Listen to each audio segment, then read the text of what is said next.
pigs of Western civilization, eat more grease.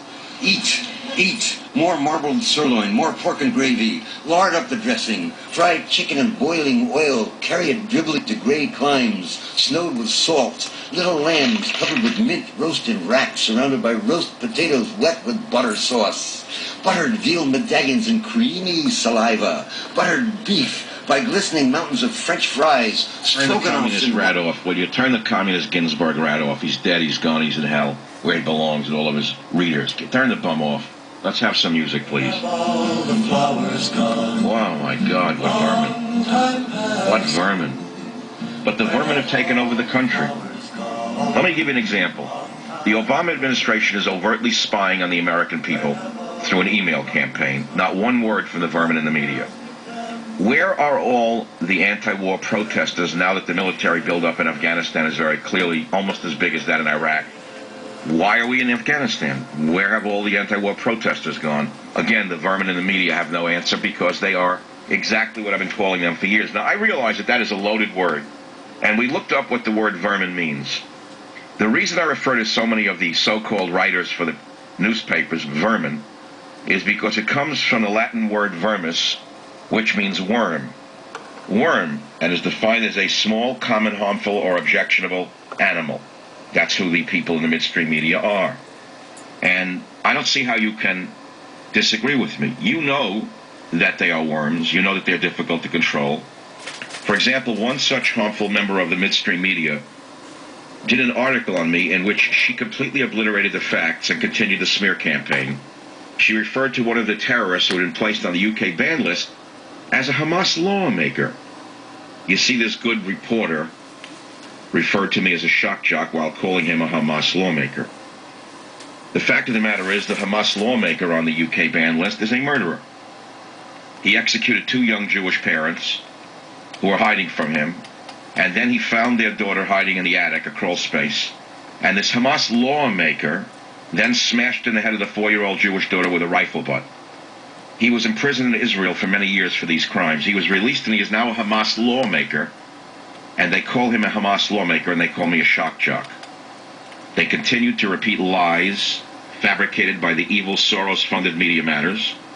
And this is a woman who has written fair articles in the past who then turns around and stabs Michael Savage in the back. So how do you expect me to respond? I suspect that if you read Shakespeare, you will find out how I'm going to respond. Shame on you is what I wrote to her. That is why your newspaper is dead and dying. The New Yorker profile, you give one sentence. I am the only person in the history of this provincial backwater to have ever been profiled in New Yorker, and you dismiss it as nothing important? My friends, there's a reason I call them the vermin of the media. Now, we're going to talk about a number of topics. 1-800-449-8255, michaelsavage.com. We have a fascist dictatorship brewing in America. You say that's crazy? I say you're crazy. They are spying on Americans with emails. That is clear. They are trying to curtail conservatives in the broadcast media because we have succeeded based upon our opinions and our talents.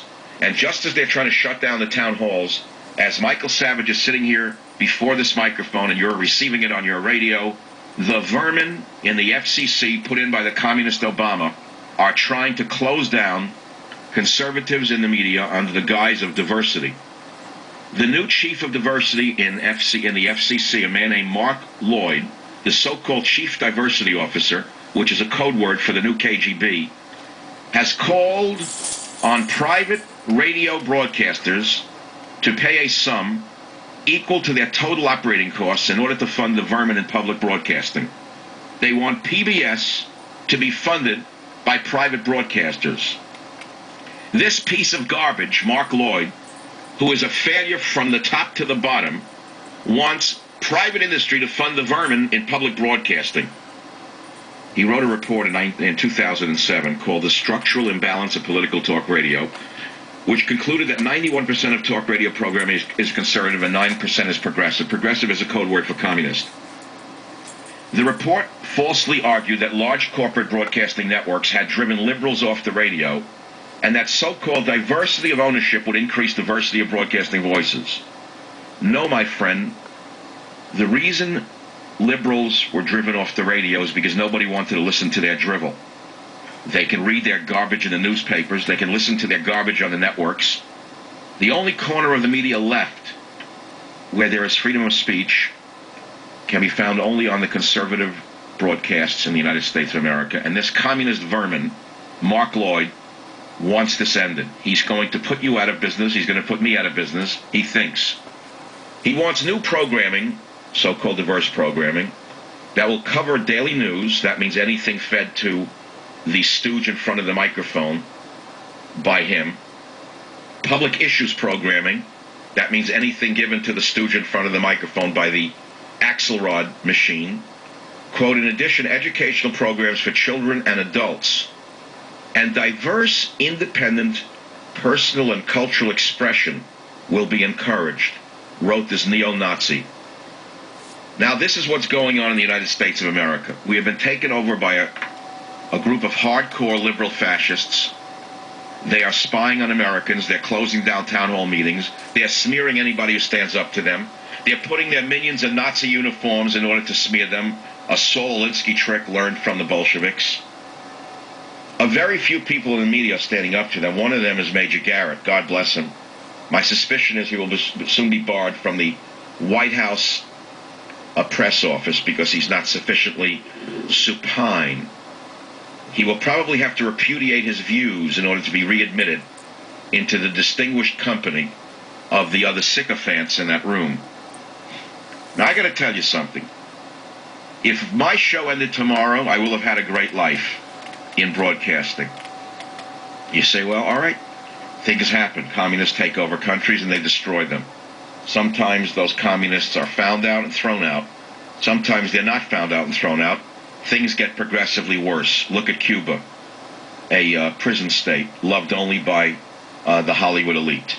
Look at North Korea, where 1 million people were starved to death in slave labor camps, loved only by Madeleine Albright and Hillary Clinton. Look at the other communist dictatorships on the planet and tell me, is that where you want to live? Because that's where you're going to live. You're going to live there as sure as I'm standing here because they're taking away every brick of freedom in this country, one brick at a time.